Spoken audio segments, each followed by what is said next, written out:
पंढरपूर पासून अगदी जवळ पंढरपूर ते जुना कासेगाव रस्त्यावर लोटस स्कूल नजीक सागर डेव्हलपर्सच्या माध्यमातून आम्ही घेऊन आलो आहोत ओपन प्लॉटचा भव्य प्रकल्प शिवनगरी। शिवनगरी या ठिकाणी उपलब्ध आहेत अगदी 1 गुंठ्यापासूनचे प्लॉट। यामध्ये अंतर्गत 30 फुटी रस्ते, रस्त्याच्या दोन्ही बाजूला झाडे, पुरेशा प्रकाश व्यवस्थेसाठी स्ट्रीट लाईटची सोय, स्वतंत्र पाण्याचे नळ कनेक्शन, संपूर्ण प्लॉटिंग क्षेत्राला compound, children park, open space, walking track, open gym, तसेच वृद्धांना बसण्यासाठी बाकडे। तर मग सर्व सोयींनी युक्त जुना कासेगाव रस्त्यावरील शिवनगरी येथे प्लॉट बुकिंग साठी आजच संपर्क करा। साईटचा पत्ता लोटस स्कूल पाठीमागे जुना Kasegaon road Pandharpur. Mobile number 7218 743131 7218 171221।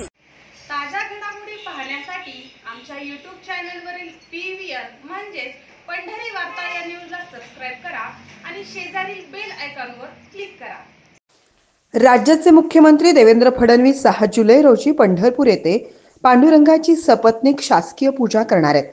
या पूजेच्या आधी मुख्यमंत्र्यांना राज्यातील शेतकऱ्यांचा सातबारा कोरा करून संपूर्ण कर्जमाफी करावी, तसेच राज्यातील जनतेवर व शेतकऱ्यांवर अन्यायकारी शक्तीपीठ महामार्ग रद्द करावा अशी मागणी स्वाभिमानी शेतकरी संघटनेचे प्रमुख राजू शेट्टी यांनी केली आहे।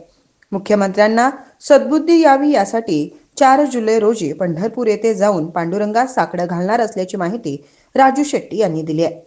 राज्यातील शेतकऱ्यांची संपूर्ण कर्जमुक्ती व शक्तीपीठ महामार्ग रद्द करण्याची सद्बुद्धी पांडुरंगानं फडणवीसांना द्यावी या मागणीसाठी राज्यातील शेतकऱ्यांच्या वतीनं व शक्तीपीठ विरोधी संघर्ष समितीच्या वतीनं 4 जुलैला पंढरपूर येथे साकडं घालणार असल्याची माहिती शेट्टी यांनी दिली। 30 जूनला राज्यातले 22 लाख शेतकरी थकबाकीदार झाले आहेत, त्यांची आर्थिक कोंडी झालेली आहेत, त्यांचा सिबिल खराब झालेला आहे आणि त्यांना आता कुठलीही बँक दारात उभा करणार नाही। कारण काय तर देवेंद्र फडणवीसांनी 7/12 कोरा करायचं आश्वासन देऊन सुद्धा त्यांचा 7/12 कोरा केला नाही, कर्जमुक्तीची घोषणा केली नाही। त्यामुळे राज्यातल्या कर्ज काढणाऱ्या 42 लाख शेतकऱ्यांपैकी 22 लाख शेतकरी थकबाकीदार झाले आहेत 30 जूनला। या देवेंद्र फडणवीसांना पांडुरंगांना थोडी तरी सुबुद्धी द्यावी। त्याचबरोबर 27,000 एकर जमिनीवर वरवंटा फिरवून पोलीस बळाच्या माध्यमातून शेतकऱ्याची जमीन हिसकावून घेऊन जवळजवळ 55,000 शेतकऱ्यांना देशदोरीला लावून सांगली, कोल्हापूर, सातारा जिल्ह्यातल्या जनतेला महापुराच्या खाईत लुटून शक्तीपीठ महामार्ग रेटण्याचा प्रयत्न देवेंद्र फडणवीस करतायत। पांडुरंगा या देवेंद्र फडणवीसाला सुबुद्धी द्या। आषाढी एकादशीला शासकीय पूजा करायला सपत्नीक येत आहेत म्हणून त्यांना सुबुद्धी द्या।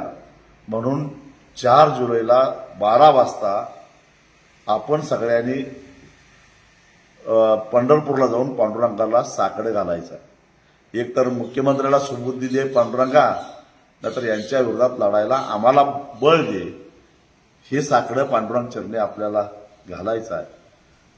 महाराष्ट्रातल्या स्वाभिमानीच्या सगळ्या पदाधिकाऱ्यांना माझं सांगणं आहे की न चुकता 12 वाजेपर्यंत पंढरपूरला 4 जुलैला यायचं आहे। सांगली, कोल्हापूर जिल्ह्यातील जे कार्यकर्ते येणार आहेत, जे शेतकरी येणार आहेत, त्यांनी सकाळी 7:30 वाजेपर्यंत 4 जुलैला अंकली टोल नाका या ठिकाणी जमायचं आहे आणि येताना जेवण घेऊन यायचं आहे। रस्त्यात दशम्या खाऊन 10:30 11:30 पर्यंत आपल्याला पंढरपुरात पोहोचायचं आहे। तेव्हा सकाळी 7:30 वाजेपर्यंत अंकली टोल नाका ते सांगली आणि कोल्हापूर जिल्ह्यातल्या सर्व शेतकऱ्यांनी आणि कार्यकर्त्यांनी जमावं अशी माझी विनंती आहे।